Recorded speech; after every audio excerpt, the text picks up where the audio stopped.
le docteur Mabouba Diagne, vice-président finance de la Banque d'investissement et de développement de la CEDEAO, actuel ministre de l'Agriculture du Sénégal, est-il une révolution pour l'agriculture sénégalaise ou un coup de pub ou de politique ou de propagande pour endormir les Sénégalais et les Africains? C'est ce qu'on va découvrir dans cette vidéo. Pour ceux qui ne connaissent pas le docteur Mabouba Diagne, c'est un docteur en mathématiques financières qui a fait l'étranger. Il a travaillé dans la deuxième plus grande banque allemande, la deuxième plus grande banque suisse, le Crédit Suisse. Il a travaillé dans des institutions internationales pour gérer 7 pays, 9 pays. Il a géré des institutions à l'international, à l'échelle sous-régionale, CEDEAO, etc. C'est une mine de matière grise. C'est un homme qui réfléchit par les chiffres, qui vit par les chiffres. Donc, il n'a pas un doctorat en agronomie, il a un doctorat en mathématiques financières. Mais il s'est rendu compte que, voilà, l'Afrique est une mine d'or, que le Sénégal importe 1,5 million de tonnes de riz chaque année, ce qui fait des milliards de dollars, que le Sénégal importe voilà, des légumes frais à hauteur de 66 milliards de francs CFA, et ce n'est pas normal. Et donc, lui décide d'installer une grande ferme. On va découvrir ça tout à l'heure. Il installe la plus grosse ferme agro-industrielle du Sénégal, qui maîtrise toutes les chaînes de valeur ajoutée de A à Z, de la production jusqu'à la transformation et à l'obtention du produit final. Il est un mordu de l'agriculture. Il est un fou de l'agriculture. Il est l'homme qu'il faut à la place qu'il faut. Mais j'ai relevé un certain nombre de points d'ombre dans son documentaire que je vais analyser à la fin de cette vidéo. Donc, restez religieusement du début jusqu'à la fin de cette vidéo pour en savoir plus sur le docteur Mabouba Diagne, et dites-moi déjà vos réactions dans les commentaires. Et pour ceux qui ne me connaissent pas, moi je suis M. Tadabé Balé-Wansou, je suis ingénieur agronome praticien, entrepreneur, multi-investisseur. Ici les gens, moi je parle d'agriculture, je parle de développement, je parle d'investissement en Afrique, je parle des intérêts de l'Afrique, je parle des plantes et de leurs vertus. Et si c'est des thématiques qui vous intéressent, vous êtes au bon endroit. Il faut liker la vidéo pour vous encourager, on adore ça. Il faut vous abonner à la chaîne, il faut activer la cloche de notification pour ne plus jamais louper de pareil contenu, et il faut partager la vidéo sur tous les réseaux sociaux pour faire grossir cette magnifique communauté d'agriculteurs modernes. On y va.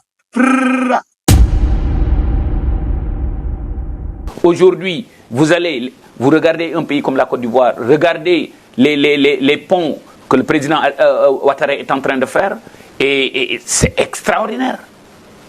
Maintenant, tout ce que je demande à ces pays africains-là, de se refocaliser sur les secteurs de priorité, qui sont l'agriculture et l'agro-industrie dans toute sa chaîne de valeur. En priorité. En priorité. Et madame, vous me permettez, avec l'agriculture est le seul secteur qui va créer des centaines de milliers d'emplois. Permettez-moi de vous donner un petit exemple. Le Sénégal importe 1 million de tonnes de riz. À raison de 5 tonnes à l'hectare, il faut à peu près 200 000 hectares. Imaginez que... Il ne manque pas au Sénégal ces 200 000 hectares. Merci beaucoup, madame. Non seulement il ne manque pas ces 200 000 hectares, il y a de l'eau et il y a de la terre. Pour aménager, disons, 7 millions, disons pour faire un petit calcul, 10 millions de francs CFA pour aménager un hectare. 10 millions multipliés par 200 000 hectares, quand même.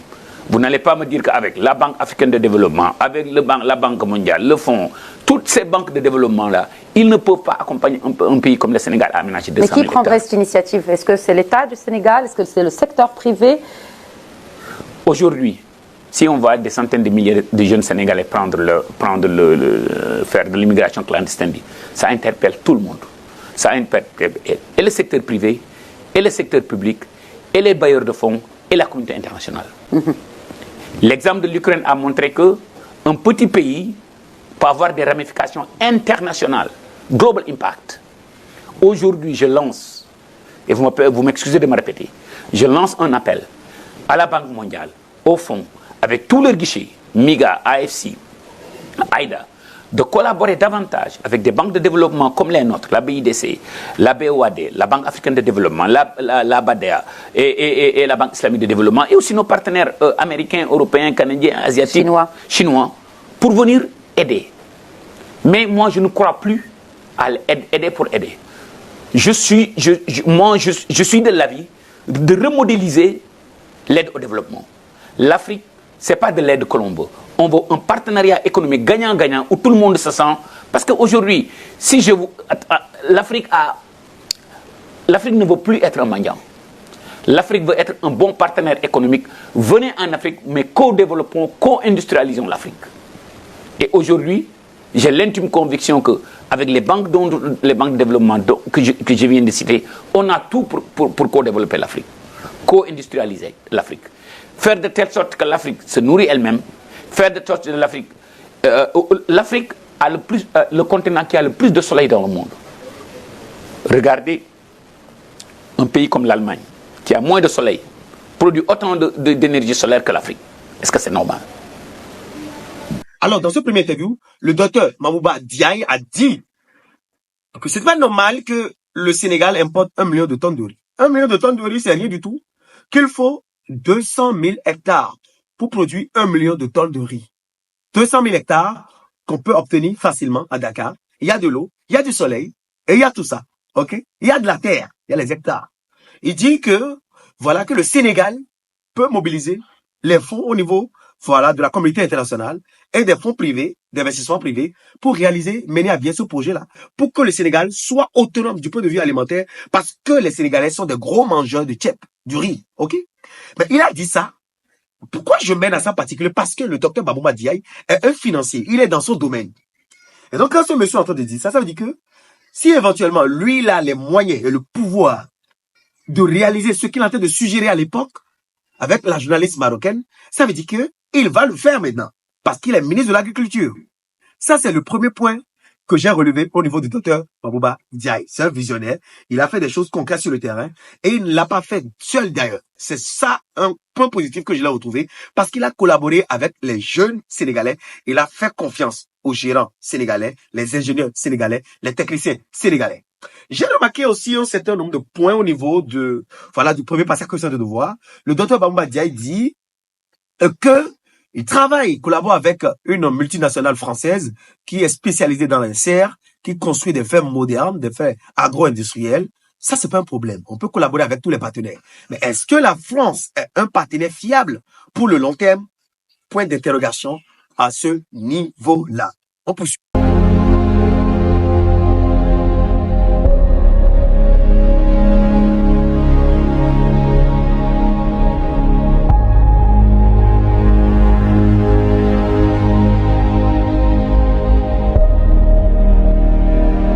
Je m'appelle Dr Mabouba Diaye, je suis présentement le vice-président finance de la Banque d'investissement et de développement de la CEDEAO. Je suis sénégalais, originaire de la banlieue dakaroise. J'ai grandi entre Pikine et Yeumbeul. J'ai fait mes études au lycée Limamoulaye, série C, lauréat au concours général. Je fais partie de la première promotion de l'université de Saint-Louis, de 90 à 95. J'ai eu une maîtrise, un DEA de mathématiques appliquées et informatique, avec la mention bien, et j'ai eu la chance d'obtenir une bourse des Nations Unies. Je suis allé à l'école internationale de physique théorique à Trieste, en Italie. Après l'obtention de ce diplôme, j'ai eu la chance d'avoir une bourse de la communauté européenne pour aller en Allemagne pour faire un master de finance et un doctorat de mathématiques financières. L'heure est à ce qu'on appelle l'agriculture de précision. La culture sur serre nous permet de cultiver à n'importe quel moment et dans n'importe quelle condition. Ça nous déshonore de dire que le Sénégal importe 347 000 tonnes de fruits et légumes pour un montant de 66 milliards. Ici, nous prouvons que les compétences existent au Sénégal, la jeunesse est capable, la jeunesse est bien formée, il suffit juste de les accompagner. Nous avons ici des poivrons qui sont cultivés dans des conditions qui n'ont rien à envier à l'Espagne. Comme vous le savez, l'Espagne nourrit l'Europe en termes de légumes. Le Sénégal pourrait nourrir l'Afrique de l'Ouest. Ça doit être notre slogan. Aujourd'hui, ce sont des banquiers comme moi qui ont fait 30 ans à l'étranger, qui sont revenus, qui ont investi le fruit de toute une vie de travail dans des infrastructures agricoles modernes, dans l'espoir de nourrir le pays, dans l'espoir de créer des centaines de milliers d'emplois. Regardez toute la technologie moderne que l'on utilise dans ces serres. Avec l'avènement du gaz et du pétrole, le niveau de vie des Sénégalais va s'élever. Nous invitons les Sénégalais, nous invitons les pouvoirs publics, nous invitons la diaspora à venir investir au Sénégal dans l'agro-industrie. Ces 3 dernières années, j'ai montré que c'est possible.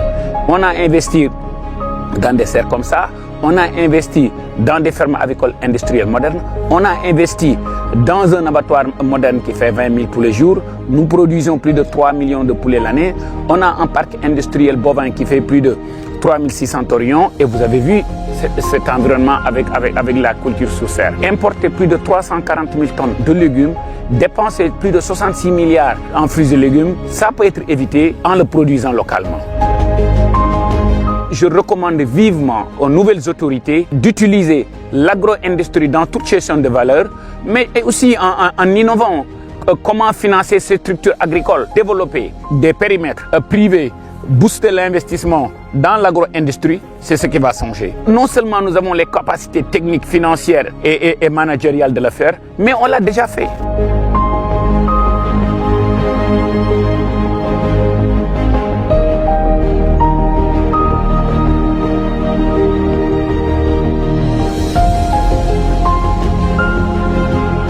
Il est allé aux États-Unis, il a fait toutes ses études supérieures jusqu'à devenir ingénieur en électricité et qui a travaillé aux États-Unis et qui a tout laissé, qui est revenu. Au début, il était mon fournisseur de poussins. Pour vous dire que les Sénégalais doivent apprendre à se faire confiance.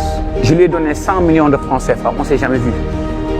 Et j'étais à Maurice, il était au Sénégal, on a travaillé pendant 2 ans. Il a fait les choses comme il se devait. La confiance, au-delà du travail, on a des relations de fraternité. Moi, c'est Serigne Amar, co-investisseur de Dr Mabo sur l'abattoir. Donc, Gadigi Abattoir, c'est un abattoir de 20 000 poulets jour. Et c'est un abattoir qui va démarrer peut-être dans 15 jours. Donc là, on est dans la salle d'abattage. C'est là où on réceptionne les poulets vivants. C'est à partir de là qu'on abat les poulets pour les amener vers l'autre salle qui est la salle d'éviscération. Alors, on va vers la salle d'éviscération. Et à partir de cette salle, c'est là où on vide tout ce qui est intestin et pattes. L'idée, c'est de créer un écosystème, là où on donne l'éleveur, que ce soit un petit ou un grand éleveur, les poussins, éventuellement l'aliment, et après récupérer ce poulet qu'on peut abattre à façon ou et mettre la marque de l'éleveur ou mettre notre propre marque. C'est-à-dire qu'on crée un écosystème là où tout se fait entre nous pour s'entraider, mais proposer des poulets plus compétitifs dans le marché sénégalais. Après l'obtention de mon doctorat, j'ai travaillé 6 ans dans la 2e plus grande banque en Allemagne qui s'appelait Dresdner Bank. Je suis allé à Londres pour travailler chez Credit Suisse, la 2e plus grande banque en Suisse. J'ai fait là-bas 6 ans et demi jusqu'à ce que je devienne directeur régional. Comme j'avais un désir ardent de revenir sur l'Afrique et de participer au développement de mon pays et de notre continent, j'ai eu la chance d'avoir un poste de directeur régional avec Barclays Bank, basé en Afrique du Sud à Sandton, qui est aussi la capitale financière de l'Afrique du Sud. J'ai fait là-bas 6 ans et demi, je gérais 6 pays et à la suite, je suis allé à la Trade and Development Bank pour être le directeur régional. Là-bas, je gérais 9 pays.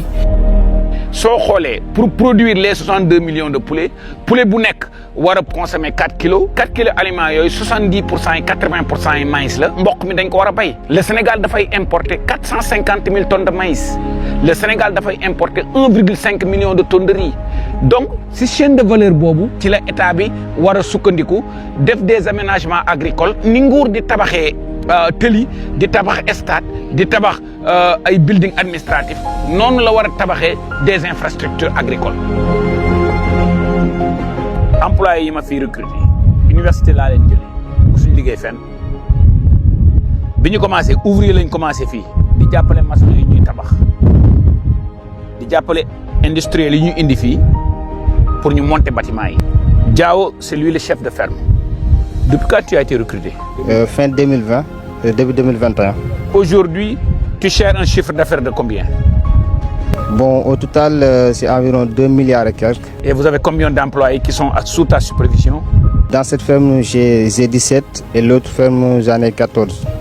Pour vous montrer que c'est possible de faire confiance à l'expertise sénégalaise. J'étais d'abord au Maroc, au salon d'Azabine, c'est le salon international de l'aviculture, avec nos partenaires français NTD France, que je salue d'abord le passage du professeur Gabriel. En septembre 2022, j'étais également allé au salon Espace Et c'est le plus grand salon international où on a visité pas mal de choses dans le domaine de l'agriculture. Aussitôt, j'ai échelonné en gérant 2 bâtiments de 30 000. Depuis 2022, on a commencé la construction de la deuxième ferme ici. On m'a affecté ici comme responsable technique de la deuxième ferme, où j'ai formé 4 techniciens supérieurs que j'ai recrutés moi-même et que j'ai formés qui venaient directement de l'université sans autant travailler quelque part d'autre. Et actuellement, je suis le responsable technique de la division produits de chair chez Gadegui. Cette ferme est la plus grande ferme industrielle du Sénégal. C'est 6 bâtiments de 35 000 poulets. Voici les 3 premiers bâtiments. On a conçu un concept de ferme intégrée. Qu'est-ce que cela veut dire? Nous avons acheté le terrain, nous avons fait tous les aménagements, le génie civil, et nous avons invité des co-investisseurs sénégalais. Chaque bâtiment que vous voyez ici sur les 6 bâtiments est une SARL où l'investisseur détient 60% et nous détenons 40%.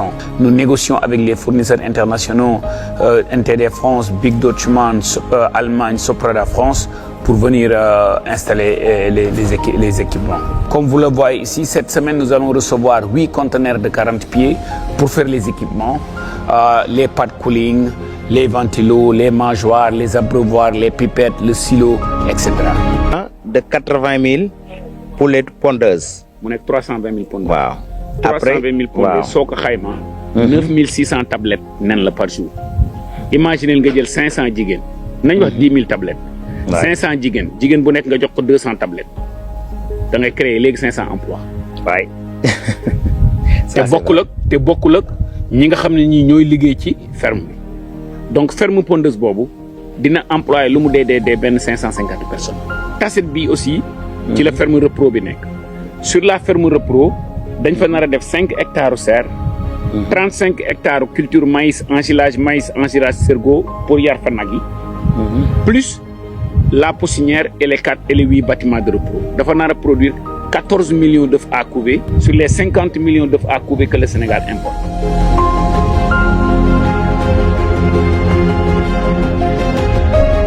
Avec notre collaborateur et jeune frère, M. Babacar, un ingénieur agronome formé au Canada, qui a tout planqué au Canada, qui est revenu au Sénégal, qui fait exactement et même mieux que ce que font les Européens. C'était en 2019, donc j'ai commencé sur 1,2 hectare. J'ai mis de l'arachide. 17 hectares d'arachide. Je m'en suis sorti, ne serait-ce que seulement pour les sacs de foin, presque 6700 sacs de foin. Je les ai vendus à la SICAP. Comme je suis un enfant de la SICAP, ça m'a rapporté presque 37 millions. J'ai pris cet argent, j'ai encore fait des serres. C'est à ce moment que j'ai commencé par 1 hectare de serre. 4 serres de 2500 m², compartimentées en 2500 m². J'ai continué encore sur le piment. 2 tonnes à l'hectare par semaine. Mais nous, on fait de la contre-saison. Donc nous, l'idée, c'est de produire là où il n'y en a pas sur le marché. Et pour le faire, il faudra commencer à repiquer à partir du mois de mars. Et à ce moment-là, les prix ne peuvent pas descendre en deçà de 2000 francs, 2500 francs sur le marché local. Et je parle de prix bord champ.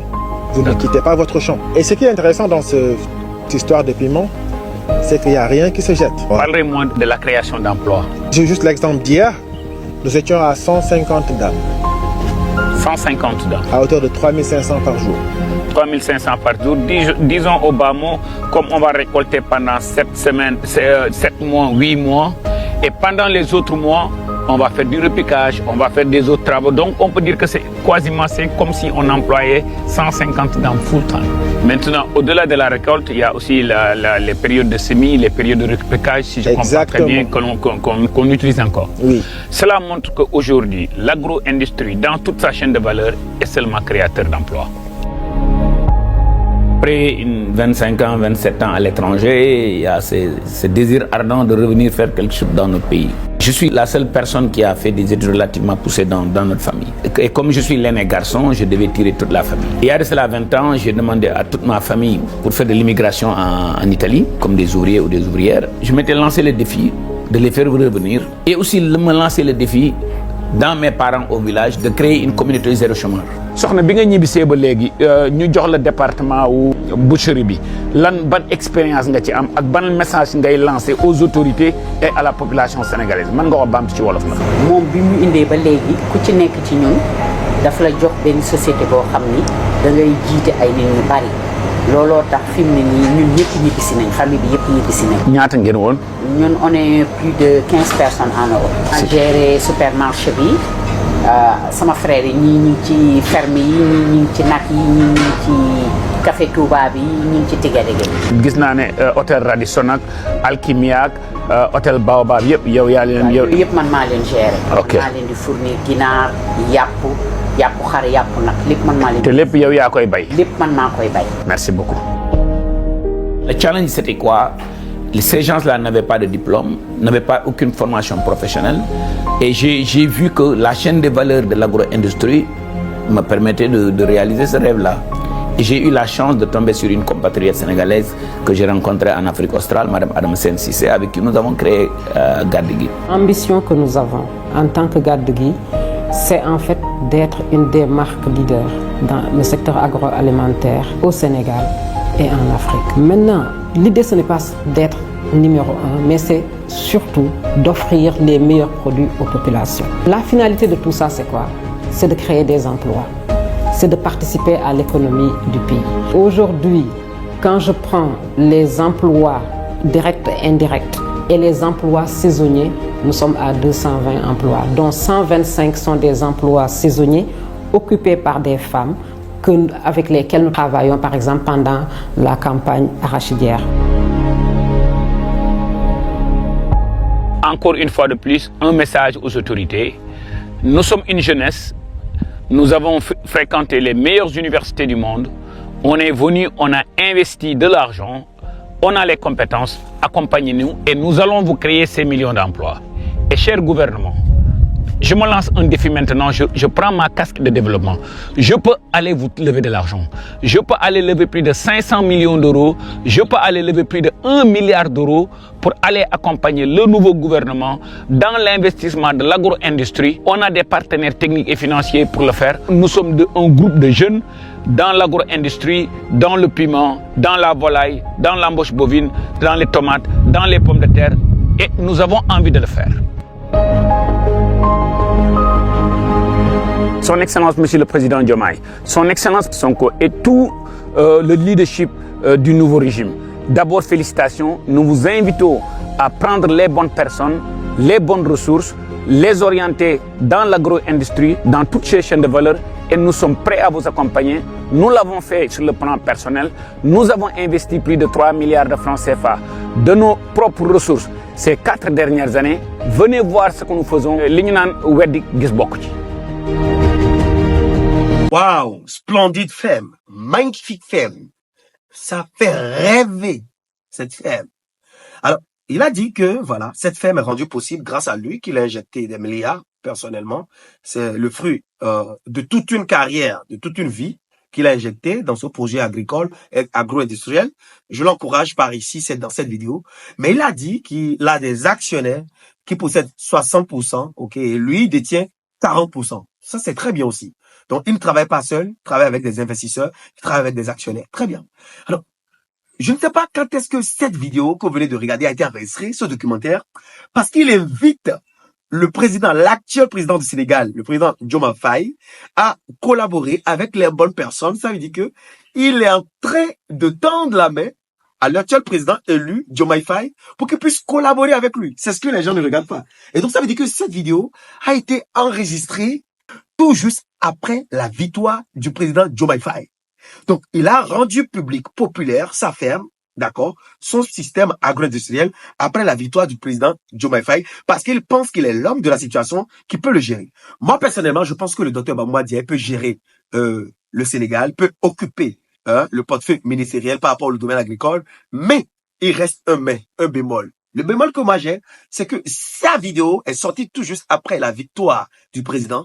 Il tend la main au président et au travers de toutes ces vidéos qu'il a eu à faire sur le plan national et international, cette intervention, il montre qu'il est un financier aguerri, averti et qui peut être porteur de solutions aux problèmes financiers et aux problèmes d'investissement, voilà, que l'Afrique rencontre sur son chemin. Et d'ailleurs, c'est pour ça qu'il occupe le fauteuil de vice-président de la Banque d'investissement et de développement de la CEDEAO. Donc, ce n'est pas n'importe qui, il n'est pas des moindres. Moi, je préfère lui faire confiance pour l'instant et on verra le maçon, l'artisan, l'ouvrier au pied du mur. Concrètement, il est en train de gérer un projet sur le plan sénégalais, un projet agro-industriel qui est vraiment, qui fait rêver. Il est vrai, le projet, il fait rêver, mais n'oublions pas en Afrique, moi personnellement, j'ai déjà vu des projets agro-industriels de gros standing, de gros niveau, qui peuvent produire 20 000 poulets, 40 000 poulets, voilà, par toutes les 2 semaines, qui ont des abattoirs de dernier cri. Au travers de ce documentaire, l'abattoir n'est pas encore opérationnel, tout est encore neuf. Ils sont en train de produire, certes, mais ils sont pas encore au niveau qu'ils doivent atteindre. Ils sont en train de travailler, ils sont toujours en chantier. Moi, je leur donne tout mon amour, tout mon courage, tout mon encouragement, toute ma force pour qu'ils puissent mener à bien son projet privé et jouer également à bien, mener à bien son rôle de ministre de l'Agriculture du Sénégal. Parce que c'est ça le plus important, c'est l'intérêt sénégalais au-dessus de tout intérêt. Et je vous félicite, docteur Bamba Diaye, si vous avez regardé cette vidéo, et je vous souhaite le meilleur pour le restant de votre carrière de nouveau ministre d'Agriculture du Sénégal. Et qui le sait, pourquoi pas une formation pour former la jeunesse sénégalaise, des séminaires pour travailler, collaborer avec votre gouvernement. Je suis monsieur Tadabé Valère Wansou, ingénieur agronome praticien. N'hésitez pas à liker la vidéo si vous pensez qu'elle vous a apporté de la valeur. Si c'est la première fois que vous êtes ici, abonnez-vous. On est ensemble.